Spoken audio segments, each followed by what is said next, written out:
Hi everybody, this is Scully. So I wanted to talk about a pretty important topic today. It's grief. Everybody processes that differently, but I'd imagine with this year, a lot of people are probably suffering in silence when it comes to grief because things have been moving so fast and it's just kind of hard to talk about. Just another kind of taboo subject. But there are 5 stages to it. There are denial, anger, bargaining, grievance, and then acceptance. Denial usually comes first, especially if you lose a loved one. This can also apply to like if you lose a relationship too. Is denial because changes such as that they're usually fairly sudden, or even if they're not, it's just hard to wrap your head around it. I mean, we can only really adapt to our environment so quickly without us kind of panicking a little bit. But yes, denial is very common. That one usually kind of processes once people have had time to kind of think about that, okay, this is the way things are now. And once they kind of wrap their head around that, I think that's kind of when that sets in.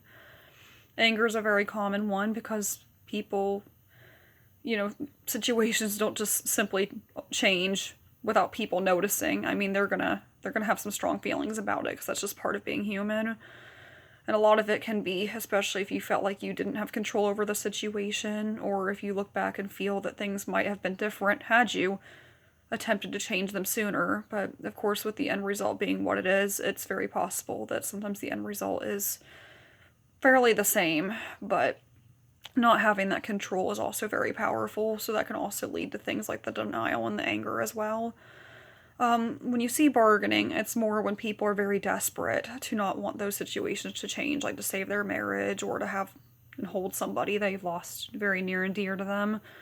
With bargaining, it's just simply, I mean, it's usually out of desperation. And again, it's nothing personal. It's just things like that are very hard. And sometimes when things like that change very suddenly, people are just very desperate to keep things the way they were because maybe it's easier that way, or just because whatever they're dealing with, whether it's losing a relationship or somebody close to them, it's very painful, and they know that if they let that happen, they have to process that pain as well, and it's just a lot for one person to deal with.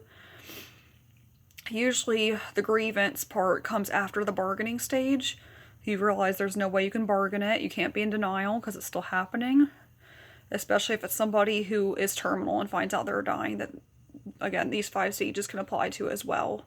And grievance is a very common one in that one because when you realize your own mortality, it's just so overwhelming. I mean, it's like most people know in their hearts that that day will come eventually, but to actually be told, hey, this day's finally coming, to actually process it, it's almost like we kind of forget about that until the reality kind of hits in with that. So, yes, grievance is very common as well. Some of these 5 stages, aside from perhaps the last one, maybe, but these stages can often repeat themselves too. Like somebody can be grieving and then they can go back to anger, or they could even go back to bargaining if they're still really wanting things to stay the way they were before. So sometimes people can cycle through some of these stages more than once. And finally, the fifth one is acceptance, which hopefully we all get to at some point, even if it takes a little while. But it takes time for things to set in like that, especially during a time such as now. I can't imagine how many people are having to deal with all this. How many lives have been lost, and so many people, life as they knew it had already changed quite a bit from the pandemic itself, but having to move onward, aside from, you had somebody by your side and now that person is no longer here, that is a very, very big change in general, especially during quite a time such as this. So that was why I wanted to bring this up, because you or somebody you know may be going through this. So in addition, with us wanting to kind of check up on each other during the pandemic in general, this is another good reason, because some of these people, they could have lost somebody near and dear to them, and they may not you may never even know if they haven't really spoken about it. But I fear that during the pandemic that people may not be getting room to express any kind of emotional grief or even trauma that goes with losing somebody, because it's like they've had to just get right back up afterward and just keep living their lives, which I'm very pleased with everybody who's been, like, I mean, don't get me wrong, there's nothing wrong with having emotions about things like this, but it takes a great deal of strength to brush the dirt off you and keep going. It takes a lot of strength. So the reason why I wanted to talk about this was because, you know, I've kind of sat down during this and kind of thought, like, oh my gosh, however many lives they said have been lost. It's quite a large amount. I can't remember the number right off the top of my head, but so many lives have been lost, which means a lot of people are dealing with these feelings, probably by themselves. And I'm sure it's even harder to talk about too. So I kind of just wanted to shed light on this, because more than likely somebody around you, if they haven't actually lost somebody, they have probably been in a situation where that outcome was possible.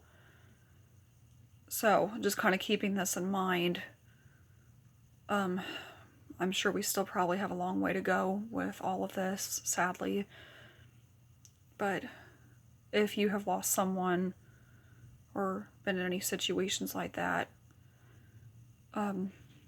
you are allowed to grieve, and you are allowed to take that time and process that, because that stuff is very big. It's a very big change. And it's okay to struggle sometimes. Obviously, the end result being important, that you keep going. But people act like you have to be strong all the time and that you're not allowed to suffer, and that's not true. You're allowed to struggle. Just know that things do process in a timely manner. Unfortunately, with grievance, it is more uncertain, especially depending on the person. But when they say time heals everything, it does. And with everything that's been going on in 2020, time will heal everything. And I'd like to think that we're going to come out of this a lot stronger. So one of the best things that you can do is just try to reach out to people, check on them, and offer them your support as much as you can.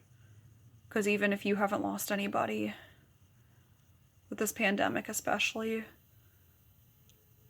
tomorrow's not guaranteed for any of us, so it's best that we stick together, we take on 2020 together, and we come out stronger than before.